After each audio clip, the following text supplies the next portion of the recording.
आज आपण पौष्टिक असे गाजर, बीट, लाल भोपळा, भरपूर आयर्न असणारे सूप बनवणार आहोत। नमस्कार मंडळी, मी रश्मी किचन मध्ये तुमचे खूप खूप स्वागत आहे।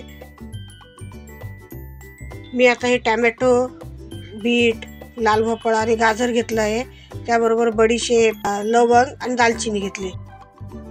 सर्व भाज्या मी स्वच्छ धुवून घेतलेल्या आहेत। मी आता गाजराची साल काढून गाजर कट करून घेते। एक तुकडे जसे पाहिजे तसे करून घ्यायचे, कारण आपण हे आता कुकरला लावणार आहोत। आता हा लाल भोपळा घेतला, लाल भोपळ्याची साल काढून घ्यायची। त्याचे पण तुम्हाला पाहिजे तसे मोठे मोठे तुकडे करून घेतले तरी चालतील। बाकीच्या भाज्या पण आपल्या कट करून घेतलेल्या आहेत। आता मी कुकर घेते, कुकरमध्ये थोडं तूप टाकते। तूप गरम झालंय, त्याच्यामध्ये लवंग आणि दालचिनी टाकून घेते। हे चांगलं तुपामध्ये परतून घ्यायचं। त्याच्यामध्ये मी टाकले गाजर, बीट, हे आपले टोमॅटो टाकलेत मी, आणि आपला लाल भोपळा टाकलेला आहे। भाज्या तुमच्या आवडीने तुम्ही घेतल्या तरी चालतील, तुम्हाला जे आवडतात भाज्या त्या घ्यायच्या। याच्यामध्ये थोडंसं मी आलं टाकले किसलेलं, बडीशेप, 2-3 वाट्या पाणी टाकलंय आणि मी आता कुकर लावून घेते। आपला कुकर झालेला आहे थंड। हे मी आता भाज्यांचं मिश्रण एका गाळणीमध्ये काढून घेते।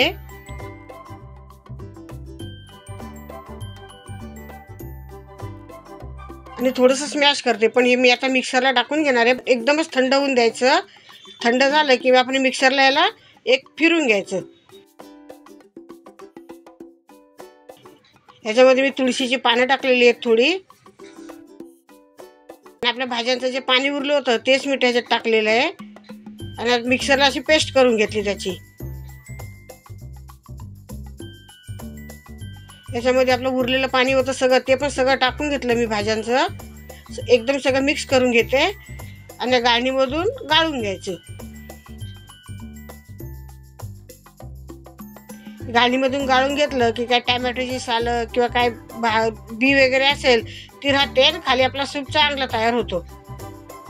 हे आता सूप मी उकळत ठेवते। याच्यामध्ये मी काळे मीठ आणि मिरी पावडर घातलेली आहे। याच्यामध्ये आपण कॉर्नफ्लॉवर वगैरे काही घातलेलं नाही आहे। साधा सिंपल सूप बनवलेला आहे। लहान मुलं कशी भोपळा खात नाहीत, तर भोपळा शरीराला चांगला असतो। भोपळ्याने वजन कमी होते, भोपळ्याने आपली पचनक्रिया पण सुधारते। तसं याच्यामध्ये आपण बीट पण टाकलेलं आहे। बीटाचा आहार समावेश केला तर त्वचा चमकदार होते। बीटामध्ये व्हिटॅमिन सी भरपूर प्रमाणात असते। बीटामुळे शरीरात रक्त वाढण्यास मदत होते। ह्याच्यामध्ये मी गाजर पण टाकलेलं आहे। गाजरामध्ये व्हिटॅमिन सी भरपूर असतं, त्याच्यामुळे आपली रोगप्रतिकार शक्ती वाढते। याच्यामध्ये आपण टोमॅटो पण टाकलेला आहे।